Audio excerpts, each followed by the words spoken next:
담배를 한 모금 하고 들이마시면 10초 이내에 뇌가 반응을 해요.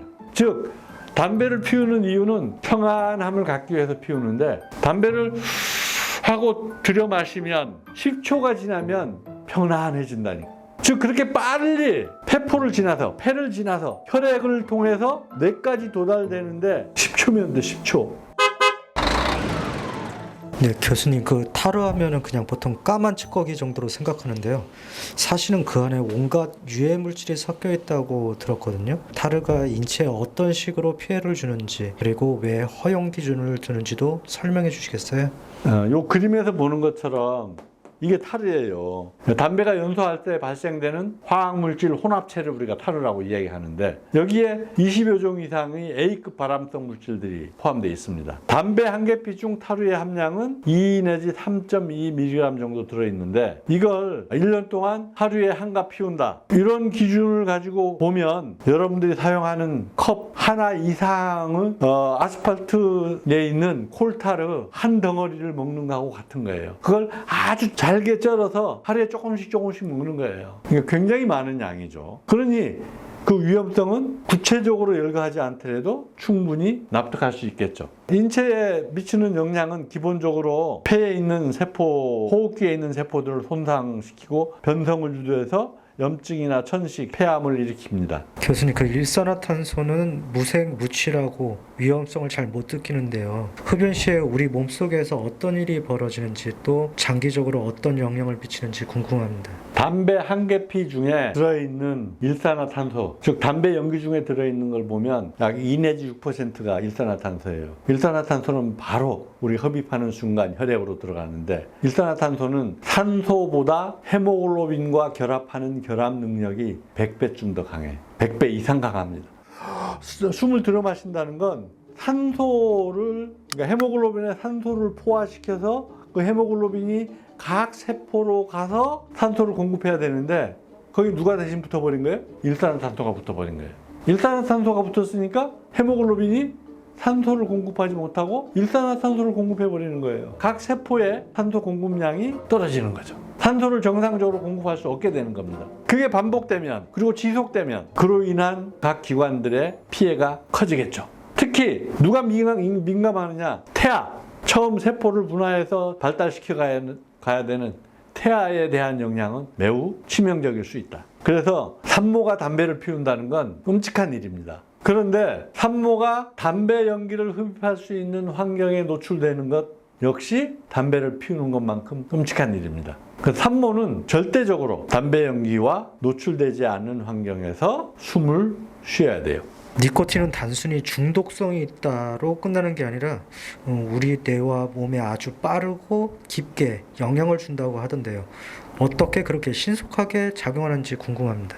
인류가 발견한 매우 특별한 물질 몇 가지가 있는데, 그 중에서도 가장 특별한 물질 2가지를 뽑으라 한다면 에탄올과 니코틴이에요. 이건 공통점이 있어요. 에탄올과 니코틴은 사람들이 좋아하는 물질이에요.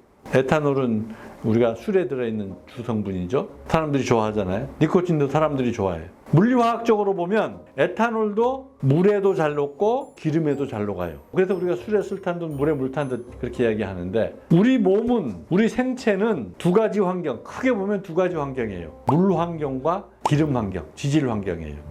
모든 막은 이중 지질막으로 돼 있어요. 그러면 그 막을 통과하려면 지질 성분, 지질 친화력이 높아야 돼요. 그런데 우리 몸에 돌아가는 것들은 혈액이라든지 체액, 이건 다 물이에요. 그러니까 물에서도 친화력이 높아야 돼요. 대표적인 물질이 에탄올, 그리고 니코틴이에요. 그걸 여러분들이 어떻게 경험할 수 있느냐? 예를 들어 빈속에 술을 딱 마시면, 특히 에탄올 농도가 높은 술을 마시면 뇌에서 바로 찌릿하고 반응이 오죠. 그런 것처럼 담배를 피워보신 분들은 다 이해를 할 텐데, 담배를 한 모금 하고 들이마시면 10초 이내에 뇌가 반응을 해요.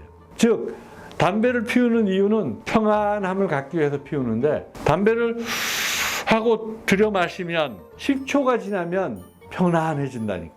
즉 그렇게 빨리 폐포를 지나서, 폐를 지나서 혈액을 통해서 뇌까지 도달되는데 10초면 돼. 10초. 그건 니코틴이 물에도 잘 녹고 지질막도 잘 통과할 수 있는 성질을 가지고 있기 때문이에요. 그런데 이 니코틴이 그렇게 물리화학적으로 잘 통과하는 성질, 잘 녹는 성질만 가지고 있는 게 아니라 특정 수용체와 결합해서 우리 정신을, 신경을 변화시킨다는 거예요. 즉 신경 정신의 변화가 일어났기 때문에 마음이 편안해지는 거죠.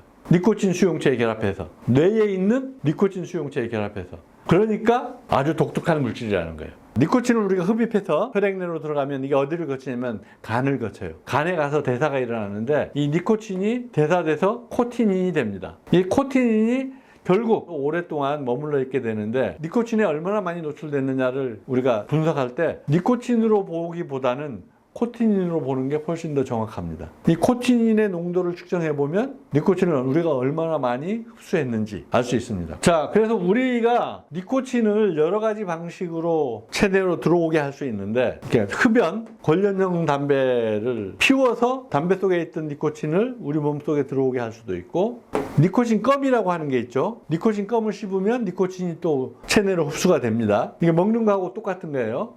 그 다음 스프레이.